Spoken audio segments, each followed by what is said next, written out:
2083 साल असार 9 गते आजभन्दा ठ्याक्क 3 वर्ष पछाडि लामो लडाईँ र सङ्घर्षपछि नेपालले ग्रेटर नेपाल फिर्ता पाएको छ।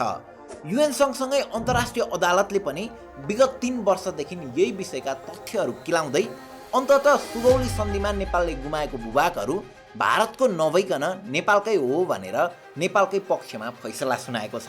यसरी यो भूभाग फिर्ता ल्याउने क्रममा बेलायतले पनि नेपाललाई राम्रै सहयोग गरेको थियो। सुरुबाट नै नेपालकै पक्षमा बेलायत उभिदिएको कारणले यो कुरा सम्भव हुन पुग्यो। नेपालका नेताहरूले पनि कन्टिन्युस दबाब दिइरहे, नागरिकहरू पनि सडकमै उत्रिए, बीचमा केही समय त रगतको खोला नै बग्यो। तैपनि अन्ततः यी तमाम कुराहरूको बीचमा आज नेपालले गुमेको भूभाग फिर्ता पाएको छ। एकछिन अब फेरि तपाईँहरूलाई लाग्न सक्ला कि आज इन्डेप्थ स्टोरीलाई के भएछ भनेर। वेल, कति इतिहासकै मात्र कुरा गर्ने, आज भविष्यको कुरा गरौँ न है।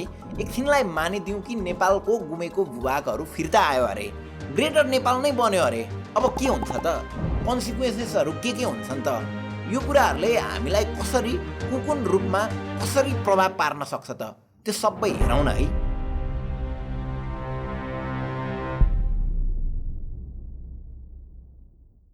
सर्वप्रथम त के हुन्छ भन्ने बुझ्नलाई हामीले यो म्याप हेर्नुपर्ने हुन्छ।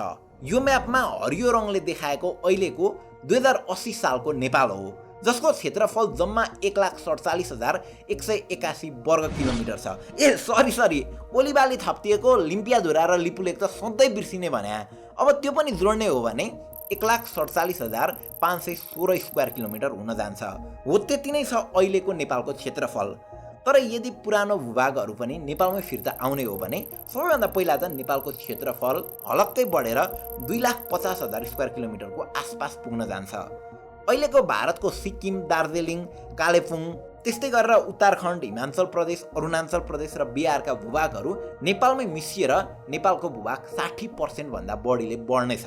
अब ती भूभागहरू नेपालमै आएपछि त त्यहाँको इकोनोमी पनि नेपालमै आउने भयो, त्यहाँको विकास निर्माणहरू पनि नेपालकै हुने भए, त्यहाँका पर्यटकीय गन्तव्यहरू पनि नेपालकै हुने भए। जस्तै सिमला हाम्रो हुने भयो, सिक्किम दार्जिलिङ हाम्रो हुने भयो।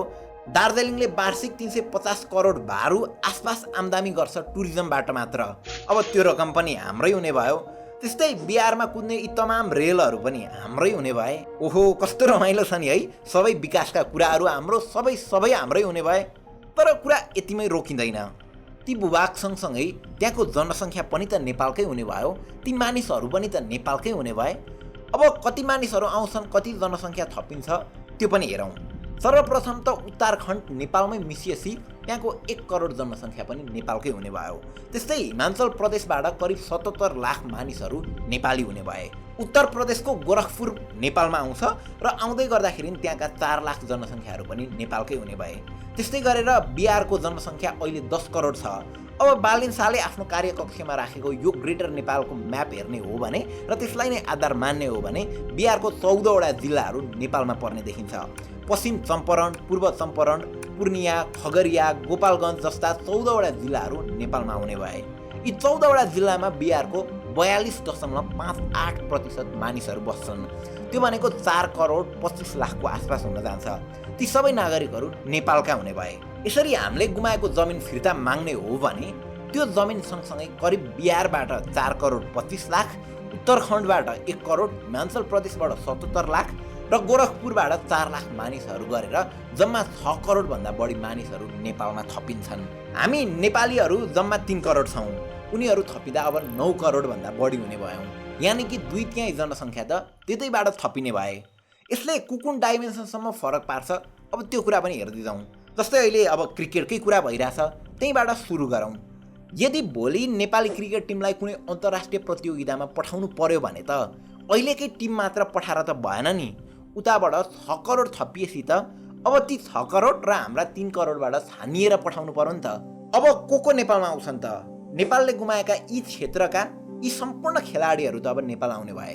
महेन्द्र सिंह धोनी, ऋषभ पन्त, पवन नेगी, मनिष पाण्डे, पीयूष चावला, उनीहरू पनि त अब नेपाल नै आउने भए। उनीहरू नेपालकै नागरिक भएपछि त उनीहरूसँग हाम्रा खेलाडीहरूले टिममा पर्नका निम्ति त कम्पिट गर्नु पर्यो नि।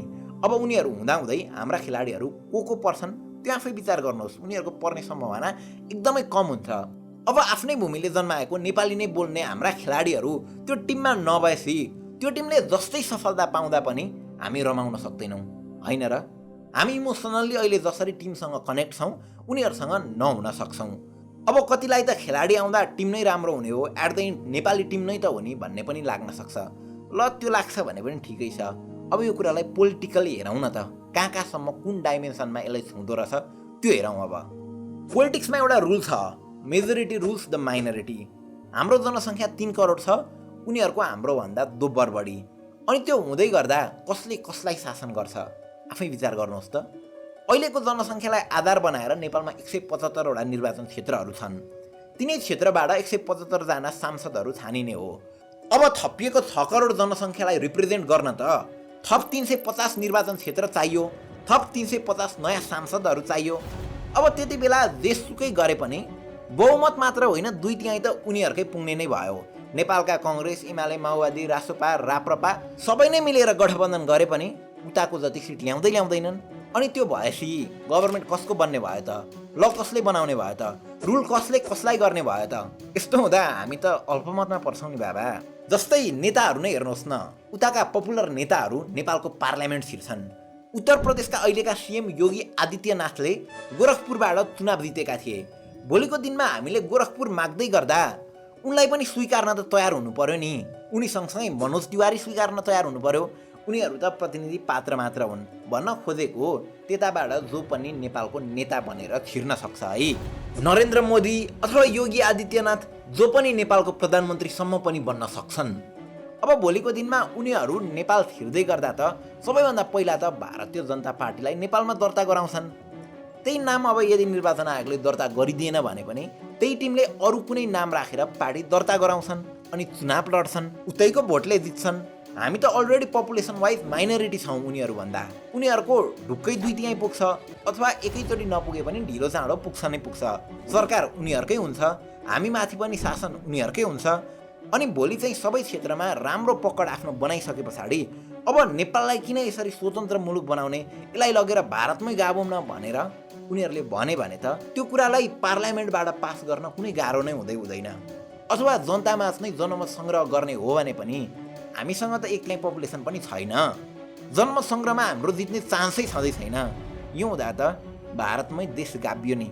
अनि आज यो भूभागहरू माग्दै गर्दा भोलि हामी नै भारतमा गाभिन सक्ने यत्रो ठुलो खतरालाई चाहिँ नजरअन्दाज गर्ने। आफ्नै देशका नागरिकहरूलाई चाहिँ हामी नेपाली सरह ट्रिट गर्न आनाकानी गरिरहेका छौँ। अनि हाम्रो छाती चाहिँ एक रातमै यत्रो फराकिलो भयो कि 6 करोड नयाँ नागरिकहरूलाई हामी नागरिकता दिने। अब देशभित्रकै नागरिकहरू नागरिकता नपाएर आन्दोलन गरिरहेका छन्। हामी उनीहरूलाई नेपाली भनेर स्वीकार्न सकिरहेका छैनौँ। तराईकै नागरिकहरूलाई हामीले ट्रिट गर्ने तरिका नै भिन्नै छ। अनि यो कुराहरूमा चेन्जेसहरू नल्याएर अब इतिहासका दस्तावेजहरू केलाएर त्यो भूभाग फिर्ता ल्याउनु पर्यो भनेर हुन्छ त? तपाईँ बोर्डर पारीका ती क्षेत्रका नागरिकहरूलाई सोध्नुहोस् त, सिक्किम दार्जिलिङका हाम्रै दाजुभाइहरूलाई सोध्नुहोस् न, उनीहरू नेपाल आउन तयार छन् त? उतै स्वतन्त्र छ, उतै विकास छ, उतै सबथोक छ नि। हामीले त यस्तो देश बनायौँ कि आज कोही पनि युवा नेपालमा बस्न चाहँदैन। युएस तथा अन्य विकसित राष्ट्रहरूले आज भिजा अलिकति खुकुलो मात्र गरिदिने बित्तिकै हामी सबैजना उड्न तयार छौँ।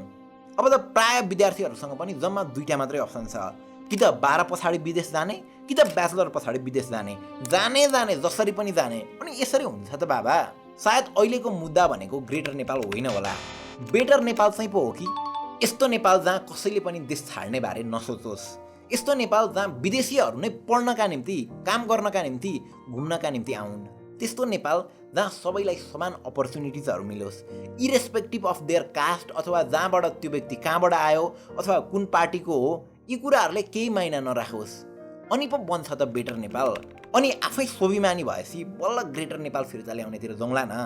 अब फेरि मैले यसो भनिरहँदा बालेनले आफ्नो कार्यकक्षमा ग्रेटर नेपालको म्याप राखेको कुराको विरोध गरेको भने होइन।